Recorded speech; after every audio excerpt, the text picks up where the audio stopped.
So, in today's session, we're looking at the TCI engagement strategy known as response group. Here's what we want to look at with regards to response group today.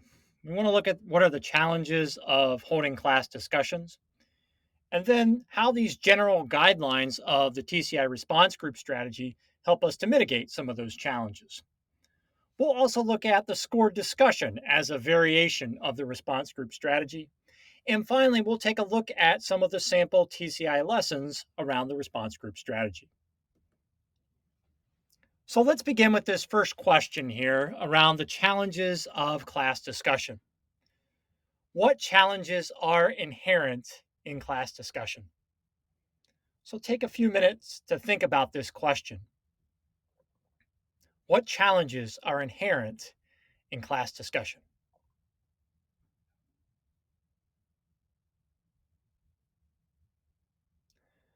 We all know we've had those class discussions that just go awry, right? We may have a great idea that we think is really ripe for class discussion. And it may be one that we prepared ahead of time, or maybe it's something that's impromptu, that's in response to something that's happening in the news. And we feel like it's a great topic for class discussion. And yet, what happens? Well, the discussion just maybe falls flat in many cases, or the discussion gets uncivil at some points. These are some of the challenges that are inherent in class discussion. Some of those challenges center around issues of equity. You might have one or a small group of people who dominate the class discussion and they drown out the ideas of others. You might have others who simply choose not to participate in the discussion. They might be asking what their motivation or incentive is for participating in this discussion. They may just not want to think deeply about the issues or have a particular opinion or position on an issue. So these equity issues become problematic if only a few people are participating in the discussion, if a few people are dominating the discussion, if others are not participating. There are other problems with class discussion. For example, maybe students don't know a lot about the particular topic. So it's difficult to discuss something where you don't have much background, you don't have much context or experience to bring to the table. So you might be simply not having a meaningful class discussion because students really aren't sure what to talk about. They may not have all the information they need to form positions and opinions about the topic. Again, sometimes class discussions can be uncivil. If it's a particularly controversial issue or one that a lot of students feel passionately about, discussion can often devolve into a discourse that is less than civil, into heated discussions and debates, and sometimes personal attacks.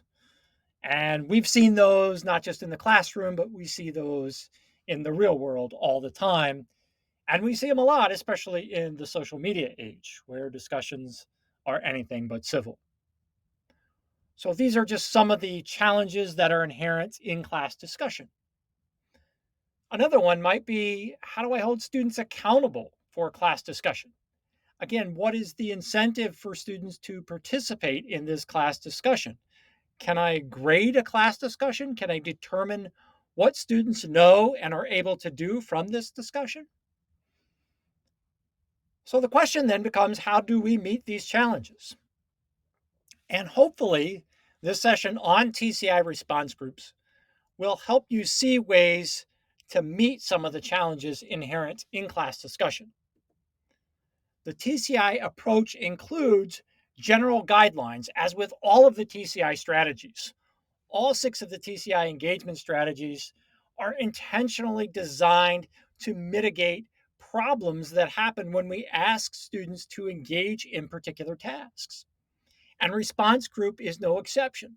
When we ask students to engage in civil discourse and discussion, we know what some of those problems are that are inherent to them. So, how do we mitigate them with the general guidelines of response groups? So, first, we want to start by identifying these complex issues. So, we want to challenge students to discuss controversial and complex issues in small groups. So there's a lot there just in that sentence, right? We don't just want things that are simple and straightforward.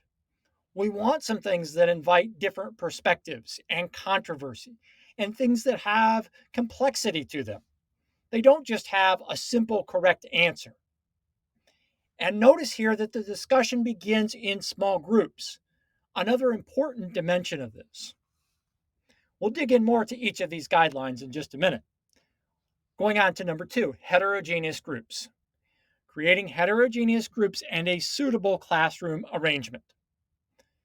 As with many TCI strategies, such as problem-solving group work, where students are going to be working together, social studies skill builder, another strategy where students work together, this heterogeneous grouping is important.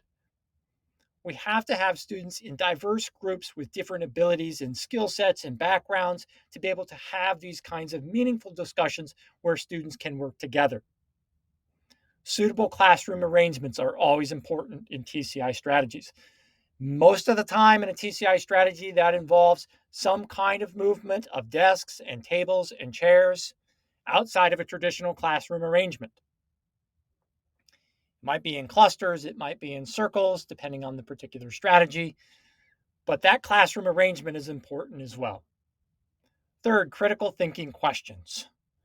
So again, if students are going to be analyzing complex issues and controversial issues, they need to be prepared to think critically about them. So we're preparing students to answer provocative critical thinking questions. And fourth, group preparation time. So remember, we now have students in small groups, heterogeneous small groups. We've provided them with some provocative critical thinking questions. Now we need to allow time for those small groups to prepare their responses. So this is before we have whole class discussion. We want small group preparation time.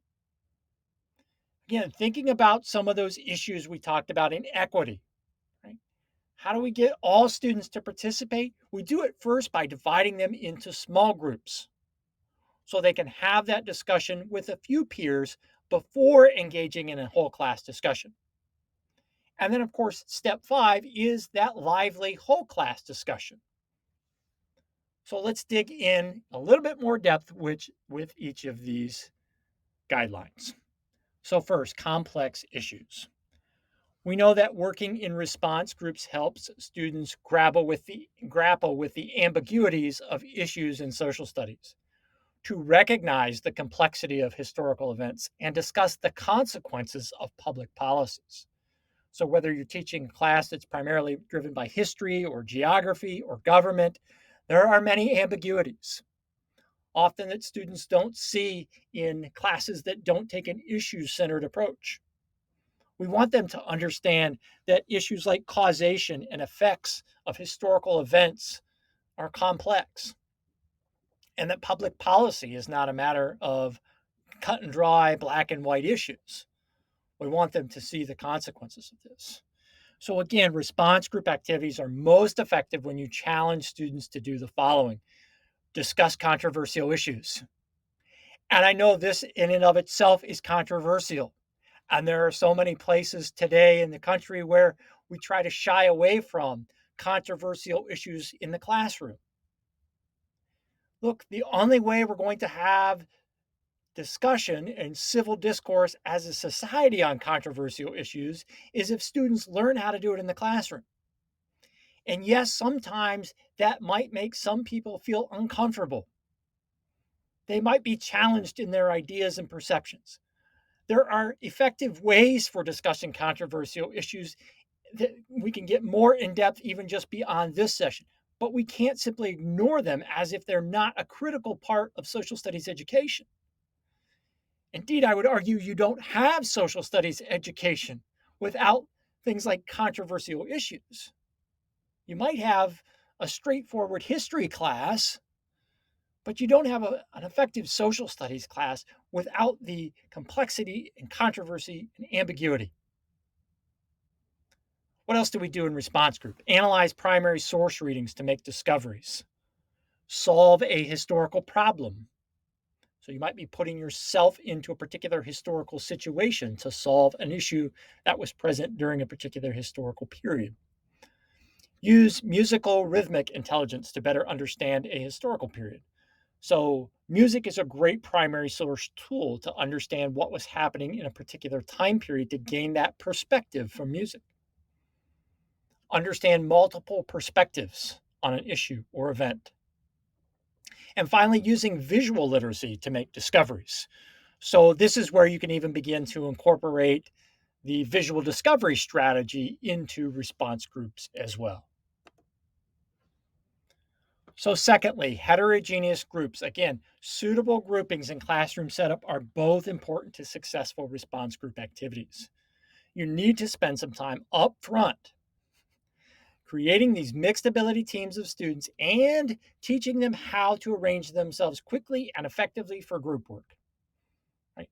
Desk Olympics are a great activity to begin the year with your students, right? When we go into response group, the classroom to look like this. And this is what we need it to be arranged in the following way, right?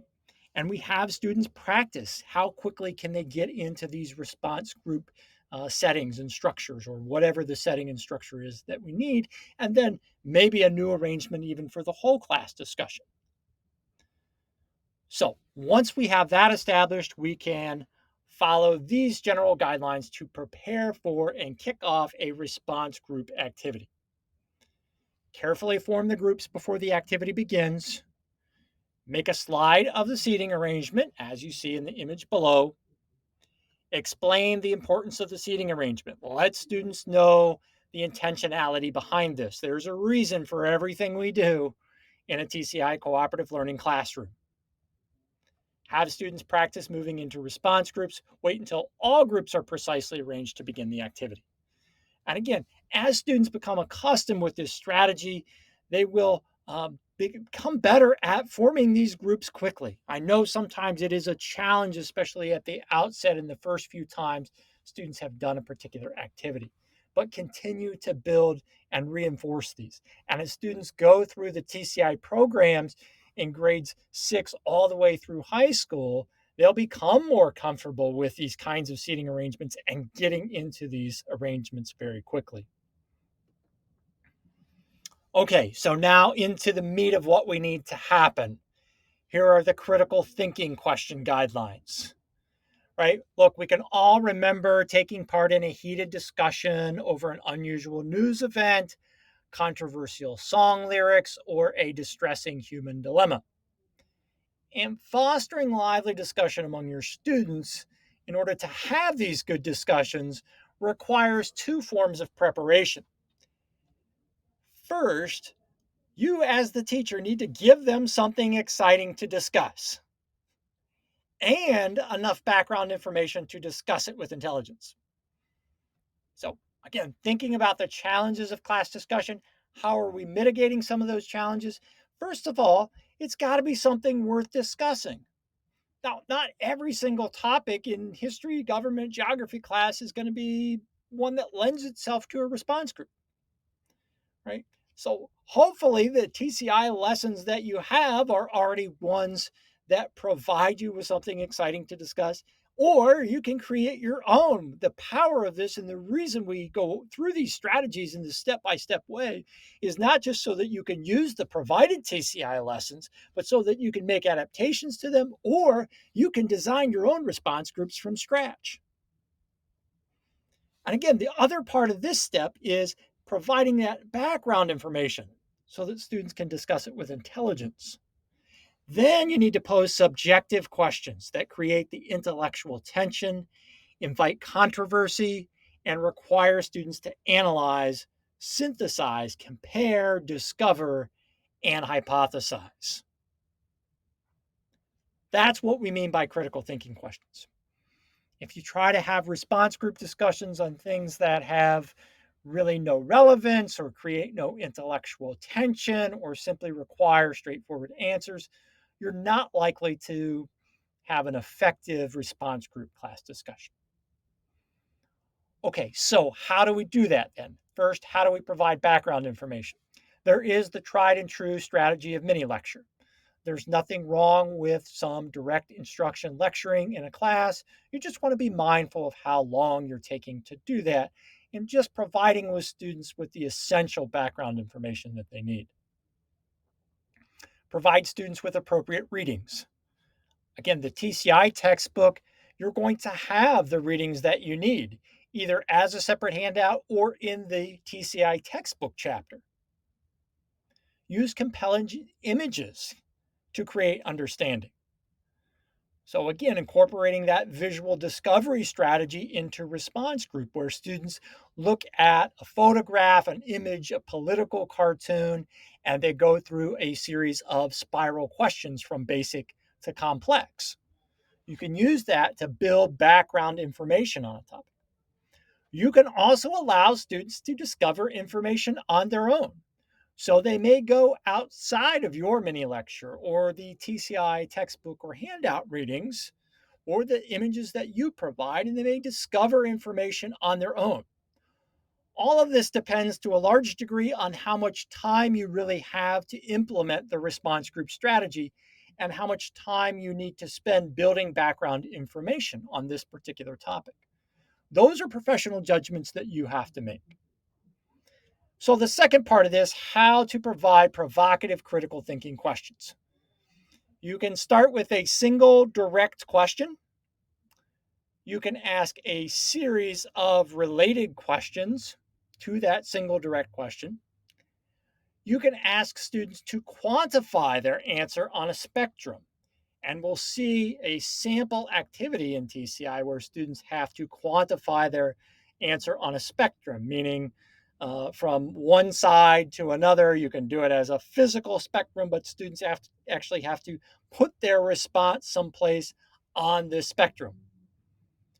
Ask students to evaluate possible solutions to problems. So these are all ways in which we can provide provocative critical thinking questions. Okay, general guideline number 4 is when we get into that small group preparation time. Again, typically the small group is going to be ideally 3 students, maybe 4 students. I know there's more in the stock photo here, but it's going to be a small group of students who are preparing their responses as a group. Again, this goes to the issue of equity. How do we get all students to participate? We have them first participate in this small group, and we provide students with sufficient time to discuss, refine, and record their responses to critical thinking questions. And it's during this step that you should begin to see high levels of interaction in the small groups, leading to increased gains in learning. So, because the groups are small, because you've organized them as heterogeneous groups, you've provided them with background information, you've provided them with provocative critical thinking questions, now you should begin to see high levels of interaction. Every student here has the opportunity to comment and to share ideas, something that is virtually impossible in conventional whole class discussions.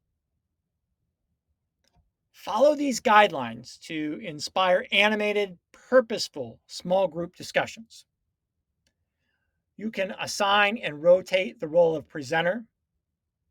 You can have each student record answers during group discussion and give groups adequate time. Again, time is critical here to discuss the critical thinking questions.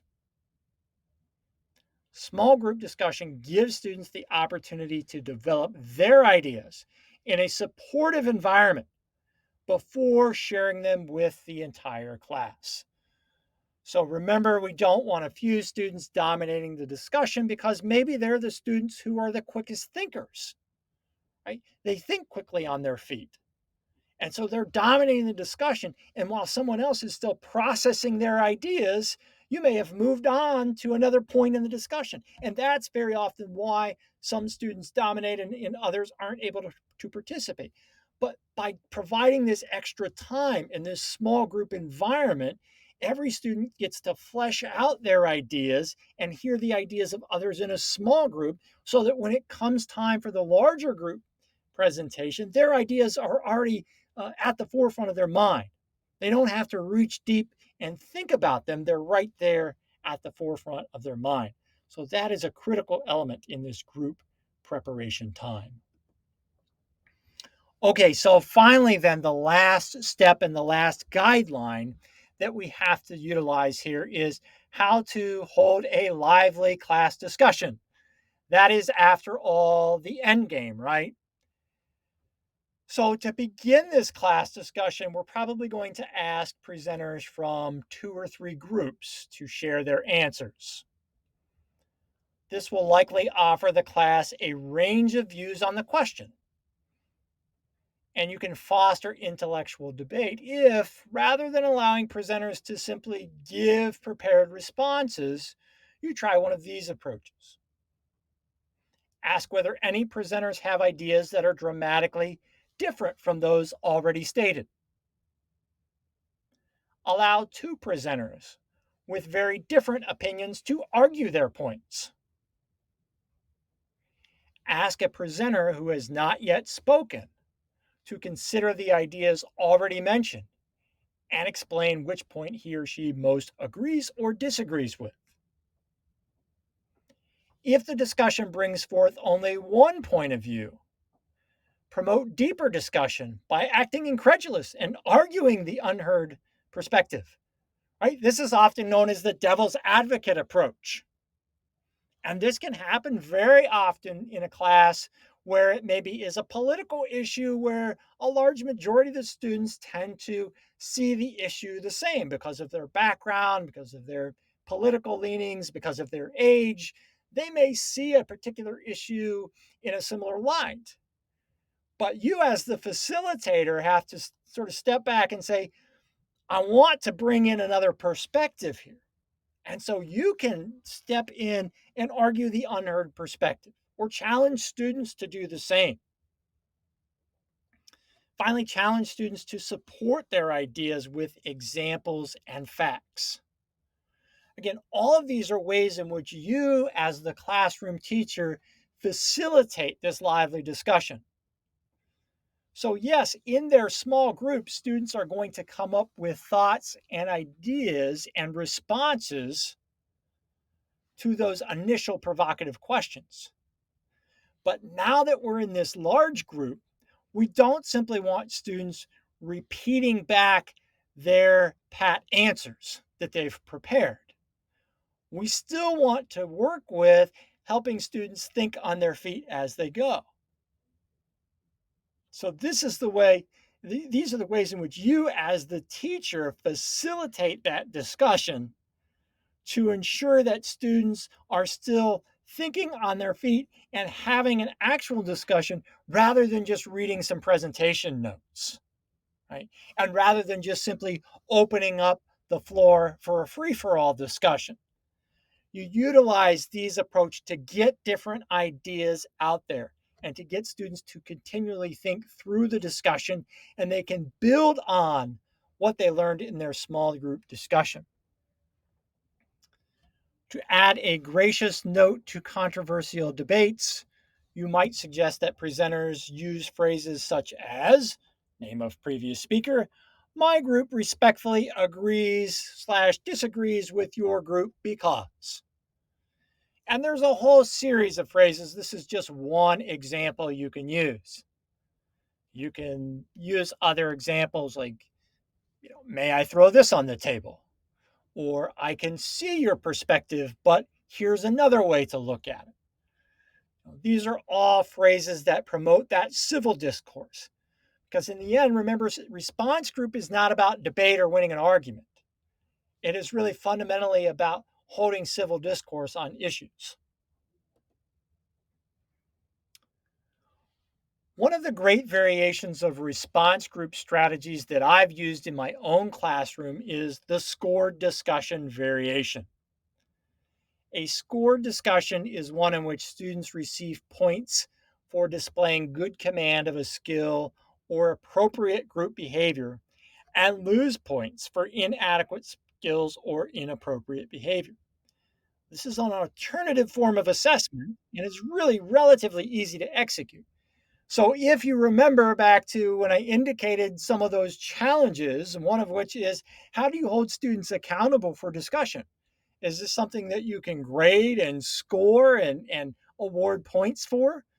Absolutely, it is. I have used, as I mentioned, I have used class scored discussion in my own classroom. Um, I can think of a few particular examples. I used one around the desegregation of schools.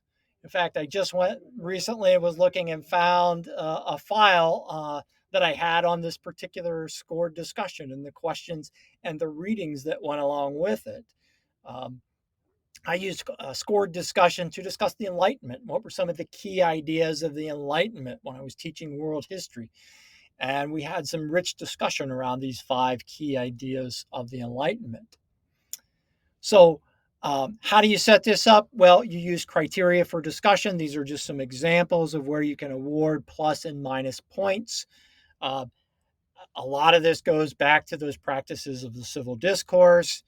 We can do it by acknowledging the previous speaker, accurately restating the previous comment, clearly stating an opinion, clearly stating a fact, using convincing evidence to support an argument, making a relevant comment, drawing another person into the discussion is a great strategy for awarding additional points.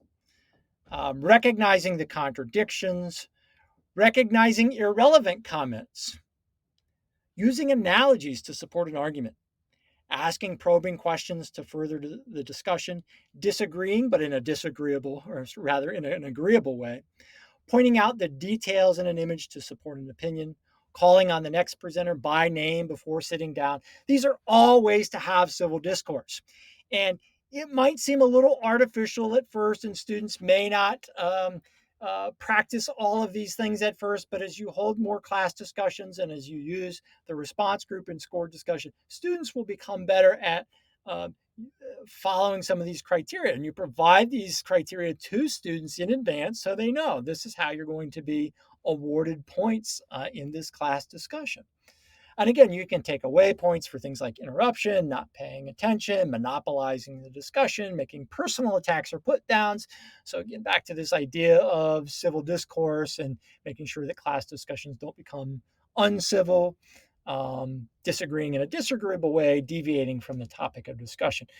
You can make this anything you want, right? In terms of plus and minus points, these are just some suggestions. But a score discussion with a rubric provided during this whole group discussion time is a great way to really hold students accountable for what's happening in your civil discourse and discussion. Again, a strategy I've used in my own classroom and highly recommend it. Okay, so the final piece here is to take a look at, well, what are some sample lessons that I can use response group for that are already in the TCI programs? Obviously, you can write your own response group strategy. We've gone through all the guidelines now, and you know, as a classroom teacher, those issues that might be controversial or worth having lively discussion over in class. But we also know the great thing about TCI is they provide us with those model lessons that can be used and adapted as needed. So here are some examples from History Alive from the Ancient World, the rise of Sumerian city-states. Students learn how responses to geographic challenges resulted in the formation of complex Sumerian city-states. From the Ancient World again, but in grade 7, they're going to use response group to discuss the legacy of Rome. And students play the Rome to home game to discover how aspects of Roman culture, such as art and language, influence modern life. Here's a provocative one from History Alive, the United States Through Industrialism, our 8th grade program. Do they have a right? Students read about Supreme Court cases, determine whether the Bill of Rights protects the related rights and freedoms, and then debate their ideas before learning what actually happened. So, through this series of Supreme Court cases, students are going to obviously find some points of agreement and some points of disagreement, and then find out what the courts actually decided in particular historical periods. And this is a response group strategy that I really like for that reason. Not only does it help students to understand the Bill of Rights, but it helps them to understand the evolution of interpretations of the Bill of Rights by the Supreme Court and how those interpretations are often very time and situation bound. From our high school programs, History Alive World Connections, our Modern World History 9 program. Students in the Cold War, learning about the Cold War, participate in a Talk It Out from the perspective of diplomats during the onset of the Cold War. So here's a great example of where response group can be like a simulation. So we're actually putting students into a particular historical time period, and they're taking on the role of diplomats during the onset of the Cold War. So that's another great way to put students into that historical period. And so we're utilizing those same guidelines for response groups, but this time we're doing it in kind of a way that is more authentic. We're putting them in a role play, in a simulated experience where they're going to talk it out from the perspective of people living at the time. From History Alive, Pursuing American Ideals, our grade 10 American history program, The Great Society. Students evaluate the proper role of government in a series of 3 discussions.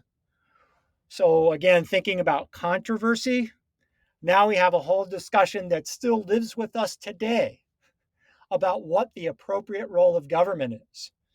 And this is a great one for teaching that American history standard about the controversies over the role of government in recent decades. It sort of begins with the Great Society, but goes through the standards in the 60s, 70s, 80s, and 90s. Some of these debates about the role of government in economics, especially. So this is a way to really look at that macro level controversial issue, and one that stays with us today.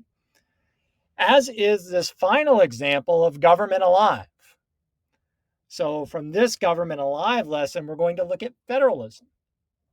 And students are going to examine 3 case studies in which the national government or state government faced conflict in exercising powers. And so we're going to have students making judgments about federalism based on their understanding of these case studies. Again, an enduring issue that's still relevant and still controversial today. So there are just 6 of the many examples of TCI response group strategies that you will find in your programs.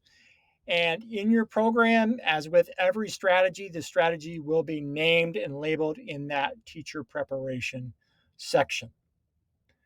So hopefully this gives you some ideas now going forward, how you can implement this strategy of the TCI response group for having civil discourse in your social studies class.